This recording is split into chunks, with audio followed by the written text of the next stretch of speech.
The Gospel readings of the last Sundays of Lent are normally very long. And the fifth Sunday of Lent invites us into a moment of trust and hope, even in the face of what feels hopeless and impossible situation. There are three lessons for this Sunday that I would like us to reflect. First, the Gospel is taken from John.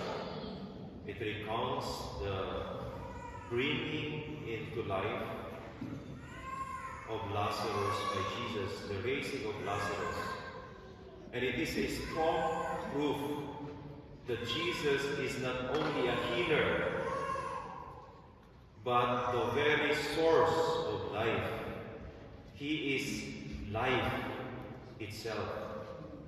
Life flows through him, not only healing and power, but life itself. And this helps us to think about death, new life, and hope in God. Jesus raised Lazarus from the dead, not from sickness, from the dead. And this reading shows that Jesus brings life into it where there is death. He brings hope where there is despair. And he brings peace where there is fear.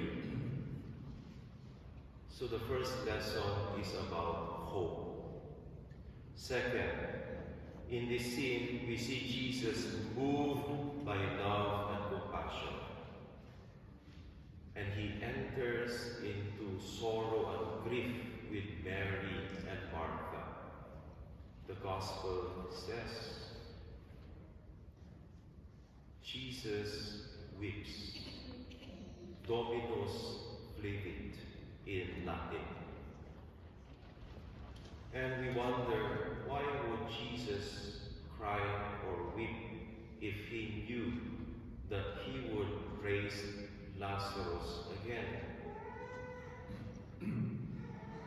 It tells us that this is more than a miracle story. It is about a promise, pangako. It tells us that no situation is beyond God's reach and embrace. Walang mahirap na problema sa buhay na hindi kaya yakapin ng Diyos. Kasama tayo. And no darkness too deep for His light to enter, and no sorrow He could not heal. Why did Jesus weep? Jesus wept to show us that God knows and feels every pain that we experience. The song that was beautifully sung to us proclaims that God is close to the brokenhearted, and He saves those that are crushed in spirit. The second lesson is about faith. To believe that God is always close to us. The third lesson, this Sunday reminds us that the Lord's call and invitation is very personal. Jesus said to Lazarus, while Lazarus is in darkness, in the darkness of pain, closed, He called him out, "Come out, Lazarus, lumabas ka dyan. Bumangon ka." You know the symbol of the tomb in this story?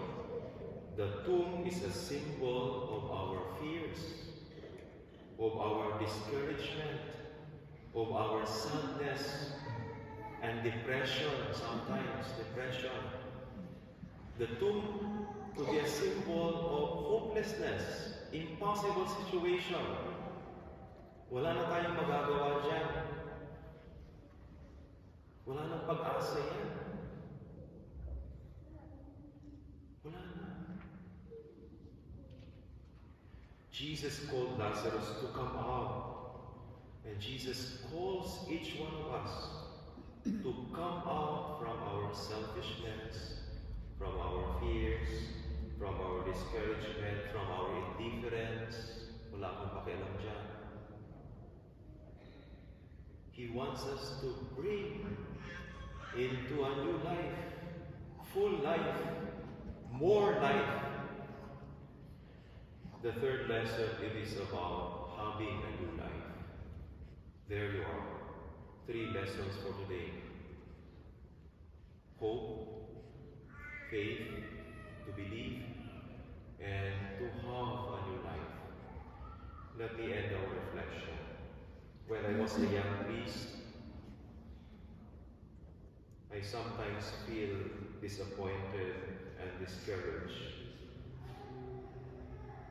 when the seriously sick person that I anointed and prayed for would not get healed and would not recover. Instead of being cured, it will get worse, and the person dies. Like Martha, I asked God many times, I thought this is a sacrament that would heal the sick person. That is what the prayer says. This sacrament will heal the sick person.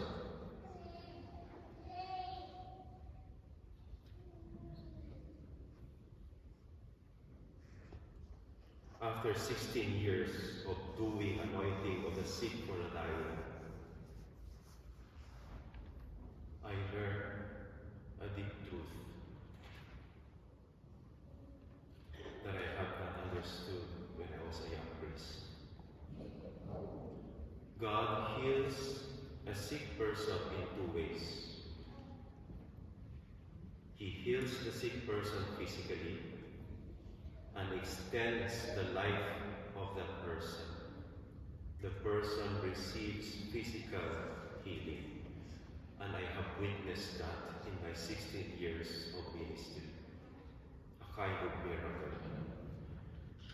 The second way God heals the sick person, He heals the sick person by taking away all the pain and suffering. A person is set free from pain and troubles of this life.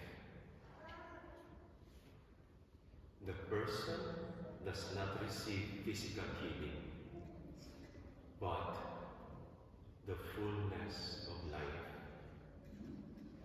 where there is no more sickness, no more pain, no more trouble.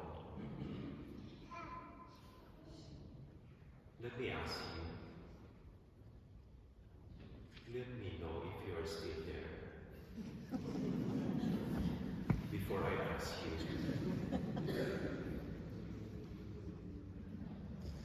what do you feel about death? About losing a loved one? How should we face and accept the reality of old age, sickness, and death? This is how I personally see it. It is like finally coming home after a long day of work. After a long, tiring labor, you only want to return home to finally rest. Death for me is returning home. When death finally calls us, it is time to go home. This is true. I have heard this from the many dying persons that I have anointed. Their last words were, I want to rest. Gusto ko lang magpahinga. It is time to rest.